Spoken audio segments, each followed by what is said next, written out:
The Maroons were people who had bravely escaped from the harsh reality of slavery in Jamaica. Well, they were pioneers of freedom, individuals who refused to live under the yoke of bondage and sought refuge in the island's most challenging and remote terrains. These were not merely scattered fugitives. They were organized communities of self-liberated Africans who established their own societies deep within the rugged, almost impenetrable mountains. They built their own towns governed by their own laws, led by their own chosen chiefs.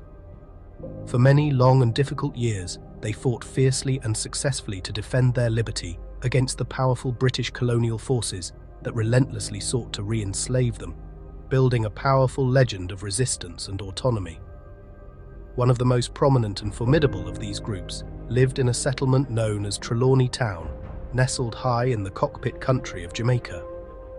The people of Trelawney Town were exceptionally proud and courageous, renowned for their unyielding spirit and their deep, intimate knowledge of the land they called home. This land was a fortress of steep hills, dense forests, hidden valleys. They moved through this difficult landscape with an ease that the British soldiers could never hope to match. They perfected a unique style of warfare, using the natural cover of the forest and the sharp crags of the hills to launch swift, surprising, and devastatingly effective attacks. The British, burdened by their heavy uniforms and conventional tactics, found it almost impossible to pin down or defeat these clever and elusive mountain warriors. The history of the Maroons is a testament to the enduring human desire for freedom. In the year 1795, the fragile peace that had existed for some time between the Maroons and the British authorities was shattered. A new and bitter conflict ignited. The British colonial government sought to exert greater control over their territories and to curb what they saw as the Maroons' influence over the enslaved population on the plantations.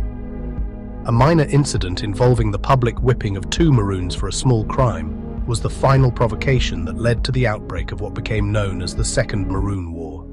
This was not just a small skirmish, it was a full-scale war for control of the island's interior.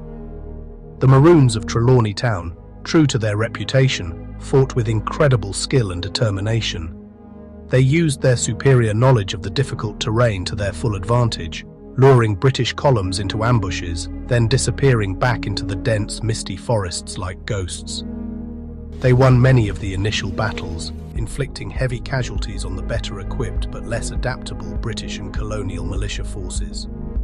For several months, they managed to hold their ground,